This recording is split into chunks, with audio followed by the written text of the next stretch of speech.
And here we are with our match study. Okay, this was at the Revolution in Washington, Revolution 51. And here we go. So something you're going to notice is, I talk about this in class, is we need to come out with aggressive intention. So when the ref says call match, we want to have the momentum. We want to be able to set the tone of the match right away. If we can put our opponent on defense right out the gate, that means it's going to be hard for them to be offensive right away. So we are essentially making them react to us and putting them in a defensive cycle while we're in an offensive cycle. So for me mentally, that can be kind of tough sometimes. So in the beginning, what I've been practicing is stepping back when he says come back, because look how close we are. We could just start gripping up and going. Instead, I want to step back, get my mind right, and then walk towards him like he took my ham sandwich in 8th grade. And he owes me some mayonnaise. I'm going to go get that mayonnaise, son. So if we watch here, I back off right here, and then I walk to him like I got something in my butt. So with that, let's see here. Let me just adjust this. You're going to notice right here. What I'm going to do is my right hand, I'm going to try to get an over the back grip. Now what I'm trying to do is I'm trying to grip in between his shoulder blades, essentially where the stitching is, okay, for the gis. Now I used to grab thumb into the lapel, but as I've been doing more judo, shout out to Coach Nick at Washington Judo Academy, he's switched my grip structure completely to where we don't grab inside the collar. We're actually grabbing over the back. Not like a Georgian grip where it's like really deep almost to the belt. Middle of the shoulder blades, okay? So as we see here, bam, I miss. Now, I used to would have just conceded this grip and left it, okay? But instead, what I'm going to do is I'm not going to concede. And this is something we should all do. You're going to attempt to do your first move, and typically it's going to fail. So instead, don't just like do it and go with the flow. Force it. Like, I'm not saying force every move, but force the position, as in be tenacious and relentless in getting your grips. So instead of me conceding and just saying, oh, I got the lapel, no, I'm going to slap again and get that back grip. So one, I miss, and then bam, now I get it. You can see me starting to wrap. He's trying to break my posture down a little bit. I don't want that. I personally play very straight up because I have more of a judo style, and I want to be, I want my hips to be close to him, okay? He's kind of bending me, my posture down, so what I'm doing is I'm actually pulling his posture down as well. We don't like that, right? We typically do the opposite. If we're getting pulled down, we start to straighten up, and vice versa. So as I'm hanging on him pretty hard, he starts trying to stand a little bit, and now now look how much more straight up I am, okay? This is what I want. What I'm looking for is I'm looking for either an uchimata, a haraya-goshi, a sasai, or a hizaguruma. Now, I'm leading in my head with hizaguruma or uchimata, because those are the two that I really been practicing the most. And what you'll notice here is I already have my back grip, so I feel very good there. Now with my sleeve grip, the left hand, look here. I'm a little bit further down towards the wrist than I want to be. So we're going to see a little adjustment, and I'm talking 1/2 inch to 1 inch. Watch my left hand. Right there. Very small. It's just here, and then I just cinch it up a little bit tighter so then I can really get that fabric tight and I'm closer to his elbow. This will come into play when I go for this move here, when I go for a hizaguruma. Now what I'm looking for is weight on his front left foot. Boom. Okay? Let's look at that again. So I hit him with the Hizaguruma, okay? Now, what we're looking for is weight on the front left foot. How do I get him to do that? I lean on him. I'm hanging on his posture with this back grip. And then I'm pushing into him. It's a little bit hard to tell how much I'm pushing into him, but I'm driving into him to get the reaction of him to drive back into me, okay? So watch his left foot. It's very light. It's light. You see how you can see under his feet there? Do it again. He's stepping. Little light. It's light. And then as soon as I feel and I notice that flat foot right there, see how his left foot is flat? It's load bearing. Okay? That's when I'm going to take my step with my left foot. I'm going to rotate to the right and I'm going to block his knee. Right here.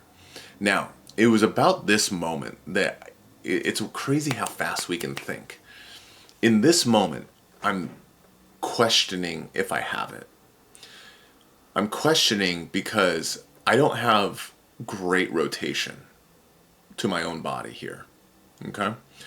I don't love my left hand position. I kind of flared his arm rather than jamming his arm. Okay?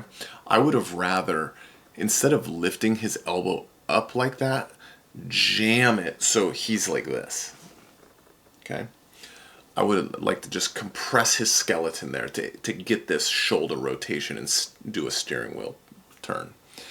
So as we go here, in this moment, like I said, I was like, I don't know if I have it.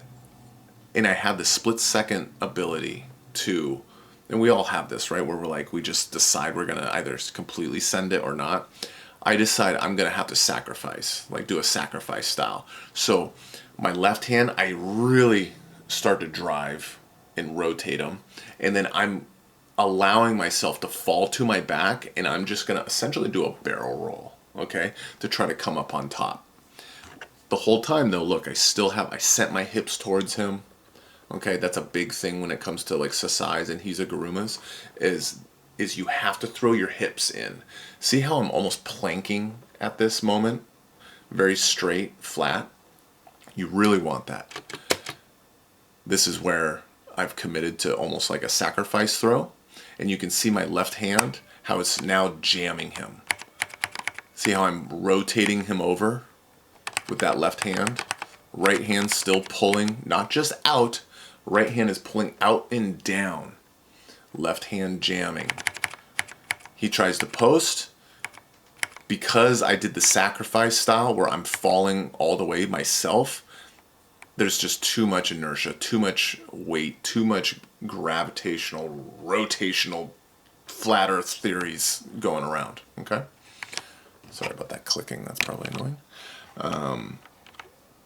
And then as we fall, I don't fall to my back, I fall to my side. Okay, that's a huge thing. If you're going to fall straight to your back, you're not going to get the rotation. You have to commit, which is where I'm falling to my side, scissor the legs immediately. He does a really cool athletic move and tries to like turtle away. He's a pro MMA fighter, so he's just an absolute stud. Unfortunately, that rotation allows me to follow up to his back here. So if we watch it on full speed, boom, and then I suck up to his back here. Now he does a good job of defending the back here. I do not get points yet. I've got my takedown points. I'm not getting mount yet because he's on his side. That was kind of frustrating. I decided to, so what's up with this photographer in the back in the yellow, huh? Tell me she got a good photo. I'm just rewinding right now because I want to see if she took that photo of me throwing. Sorry, this is taking way longer than I thought.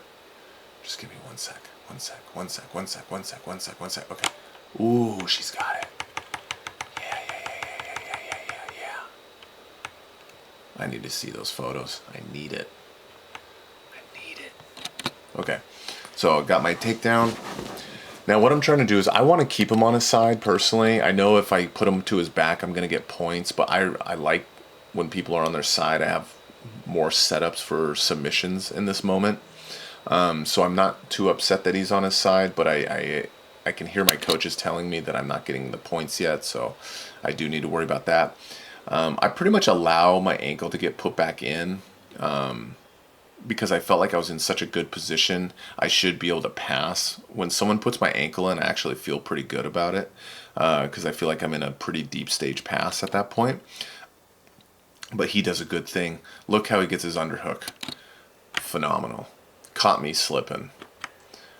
Me, as soon as, at this moment, you can see his hands coming in there. And in this moment, I should have negated his underhook. So he did a really good job about sliding his underhook in. Bam, right there. So what I do, you can see me lifting his leg here. The reason I'm lifting his leg with my left hand here is I'm trying to slow down any sort of bridging or wrestle ups or something like that. Because he got a good underhook, I either not need to slide down towards the hips and kill that underhook, or I opted to grab the leg, lift the leg, as I'm doing here, to prevent him from being able to wrestle up or do some sort of like a bridge or something like that. Now, I often do this where I let my right leg get up towards the head because I'm very comfortable personally with deep half, playing on top when someone goes deep half. And if someone wants to scoop my leg, I feel like I have some decent counters from there, so I'm very comfortable there. Not saying you should do this. This is actually my coach. If I had the sound playing, you'd hear it. He got on me about that, which is totally understandable. If you're playing it right, you really shouldn't have your leg way up there like how I'm doing here. Because, boom, right there, he just scoops it. At this point, I am a little bit vulnerable to some sort of sweeps. He has a good belt grip. So then my coach, Andrew, he told me I need to get my right leg back. So he was really strong, so I couldn't get my right leg back. So I just dropped down to a knee and then effectively pinching his arm in between my hamstring and my calf. I'm really putting quite a bit of weight on that in this moment. That's why I'm going dead toes instead of active toes on my right foot there, because I want to be able to trap his arm. Then I release his arm so then I can stay low. You see this position I'm in where I'm really low by his hips. This is what I was talking about. If someone gets an underhook on you when you're in half guard or even like quarter guard, like we're in here, if you bring that arm back, you're killing his underhook. I'm not saying it's completely done and he has no opportunity, but you're at least slowing down the effectiveness of the underhook. Don't just stay high. If you stay high, he's going to move you around and everything. Get really low, get down by the hips, bring that arm down, get down by his wrist, forearm, elbow, and lower. Elbow and then more towards the hand, and you'll be able to really kill that underhook. The referee pulls us, and I told him he's so strong. I was like, gosh, you're so strong. That's why he's laughing right there, because I'm a funny dude, man. Come on, give me some credit. So this is where I'm still trying to kill that underhook. He gets a nice knee grip here, so then I take the opportunity to try to pummel my underhook. And then, let me see, I'm still trying to stay low. So in this moment, I feel I have a really good base right here. I felt good. I'm leaning off to the side quite a bit. He has kind of like a hip clamp, Z-guardy kind of thing going on. One of my favorite passes is the Crazy Dog pass, and it just so happened the day before we were doing these style of passes. So what you'll see is I see the opportunity to put my arm through, and I'm going to grab his knee, his bottom knee pan. So when I get this grip, a big thing to do is pummel your leg that's trapped to the outside of your hand. Okay? You can see right there. What I did was, all I was looking for was to get I elevate my hips, because my hips are lower here. I grab the inside of his knee with my left hand.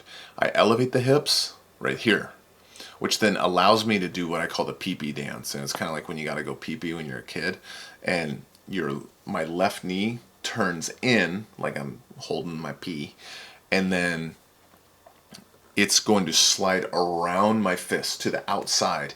As soon as I feel my knee line go around my fist, that's when you punch and you start essentially walking around to north-south. The deeper the lapel grip, the better, because you're going to be able to flatten them out. Right here, there's the punch. I prefer this reverse grip where the knuckles are going into the side of the calf personally.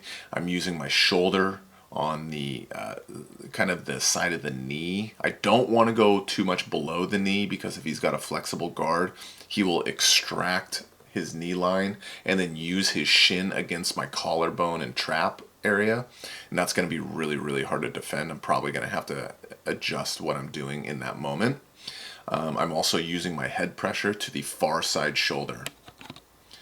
Right here, I like to walk around north-south personally, but instead on this opportunity, you see how I allowed his knee line out.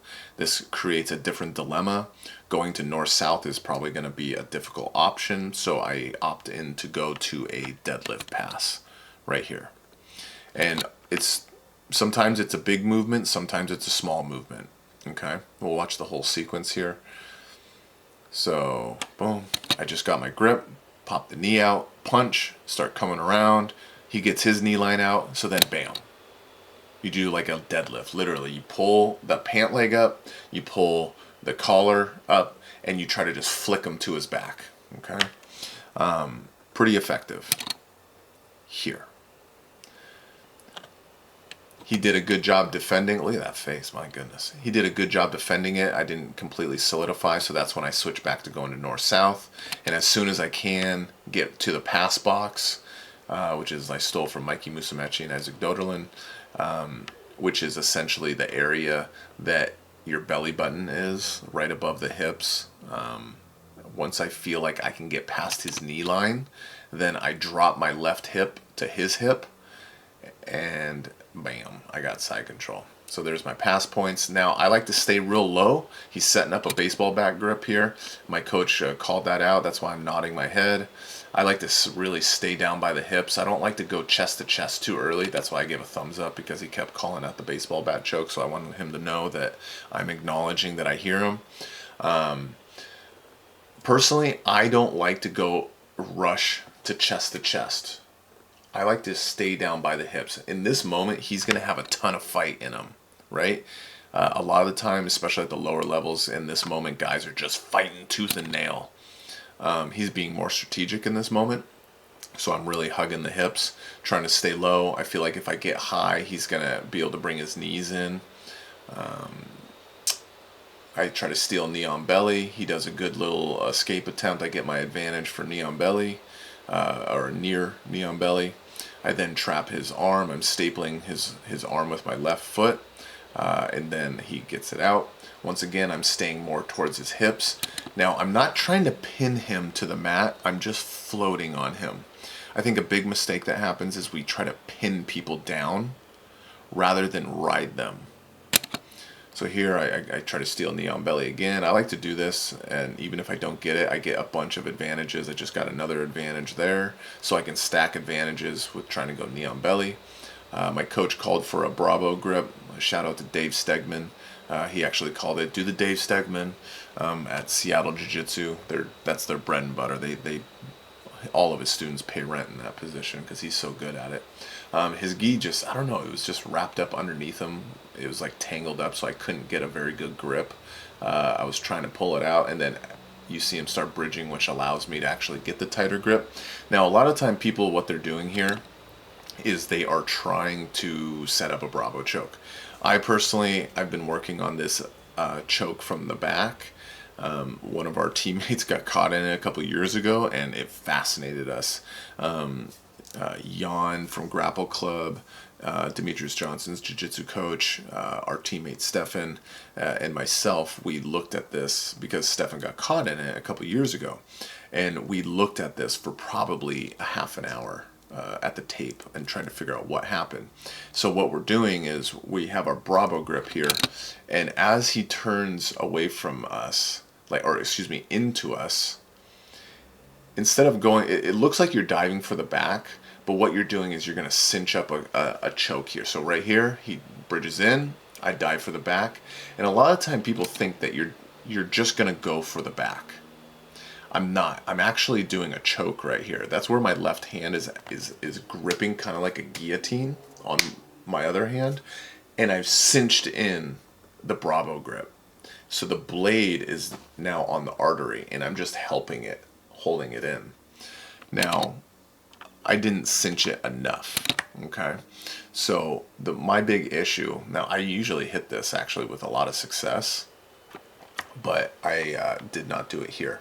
And a big reason is because I did not have a I didn't have proper tension on that grip. You see my right hand pulling on that Bravo? I needed that needs to be tighter. So my knuckles should already be to the back of his neck there. You can kind of see that space. It should already be cinched in. So then here, you see how my right hand is more behind his neck? That should be under his ear. Right now, I'm not making any connection with his artery. It needs to be here. Then my blade is actually making connection with the artery, and then when I hug, it applies the choke. So I try to make connection, I try to adjust it.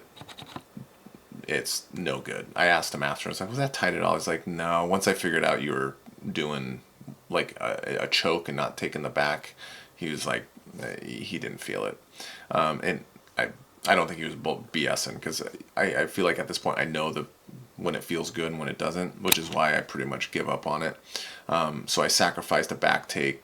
I probably could have made a better attempt at holding the back. My foot is doing like the weirdest thing right there. I should have made a better attempt to go to the back. One, I shouldn't have rushed the submission attempt. Two, I should have been more diligent about trying not to lose position. So at this point, I have the Bravo grip still, and then he goes into a passing sequence. He did not get a sweep there. That was a reversal. So I'm still doing good on points. I have a decent lead at this point because I got a takedown and I got a pass. And then he starts going into kind of like he's kind of going back and forth with yeah, boy's cheating right here. Sorry, Marquez. If you look at my left hand, that is a full-on illegal grip that our boy here, referee guy, did not see. I actually recognized it in the moment, but I just didn't want to let it go because what Marquez is doing here, which is my opponent, he's doing really good about see, look at that grip. Oh, that is so illegal, that left hand grip. So what Marquez is doing really good here is he's not allowing me to enter into a guard. For a moment here, I have reverse De La Riva. I'm very comfortable in this position, but my Bravo grip is dog shit. It's not around his head anymore. It's unraveled. This is no good. Even though my feet are in all right position, this is no good. And look how he's not allowing me to really establish a guard. Yes, I have 3 points of contact, but this is no man's land, right? I'm kind of holding on for dear life. I'm trying to jackknife him by putting my left foot in his hip, hold his left leg, which is the only thing that's actually preventing me from getting past. If I didn't have that left illegal grip, he probably would have got really close to a pass, if not passed. That's just limiting his flanking and his mobility side to side. So as you can see, he's doing a good job keeping that knee shield out of there. I get my butterfly hook in, which I feel really good about. Let's see. I still have the pants grip. I'm trying to think of what grip I want to go to. I really wanted to get into Spider Reverse De La Riva. That's kind of my bread and butter at the moment right now that I'm playing. But he's doing a really good job. I felt like if I let go of his pants, see how he just kicked out of that? It was such a good move right here.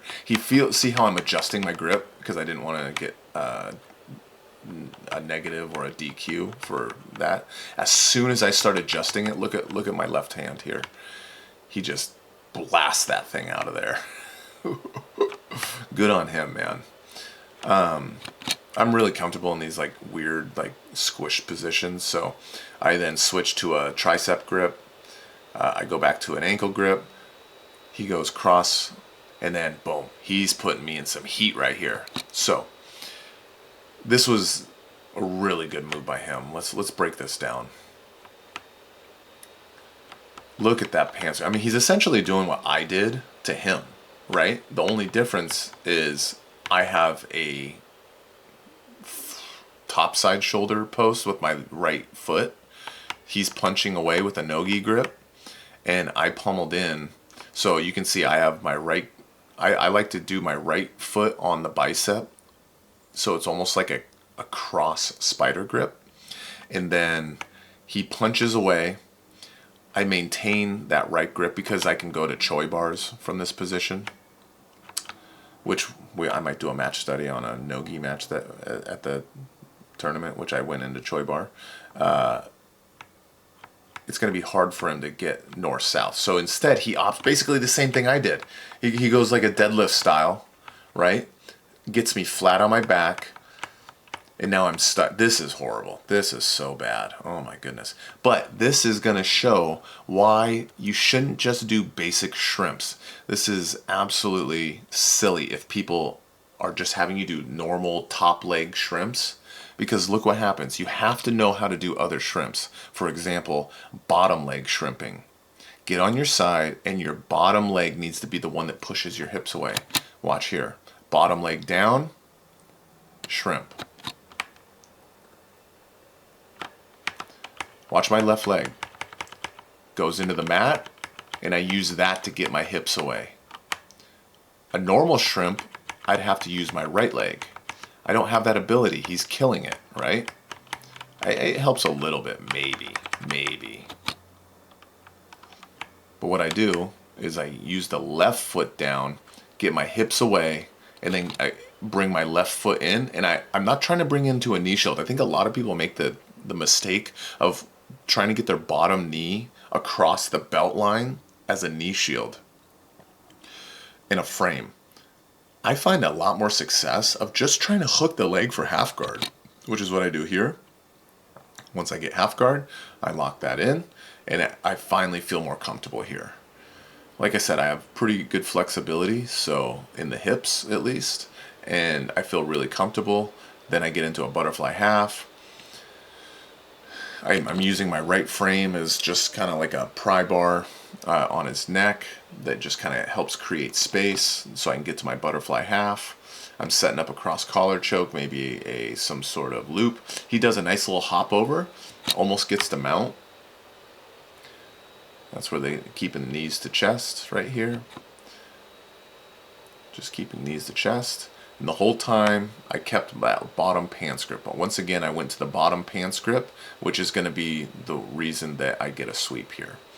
Because I go right grip to the collar, left grip to the pants. So then as he hops up, his hips are so high, all of his weight is more so in his head right now, which makes him kind of easy to dump over. And because I have his bottom pants grip, I can just come right up for the sweep.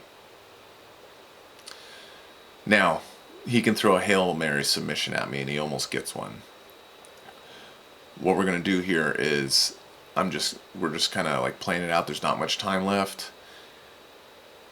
I'm going to go for one last pass. I go and I hug the hips. I do a little X pass. As he inverts right here, I could have got triangled.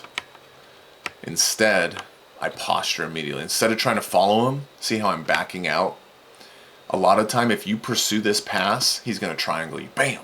But instead, I keep that posture back. I don't follow him in. That's a good lesson right there. Don't follow him in, okay? I'm just rewinding right now. Stay back. Knee up. Advantage. And then the round ends. Boom. I think this match had some good stuff on both sides, so if you guys like it, if you guys like the match studies, let me know. I actually am going to do some for some other people. One person told me they have some on their YouTube page, so I'm going to do that for them. If you guys want me to check out your matches or do more of my own, I'm down. See ya.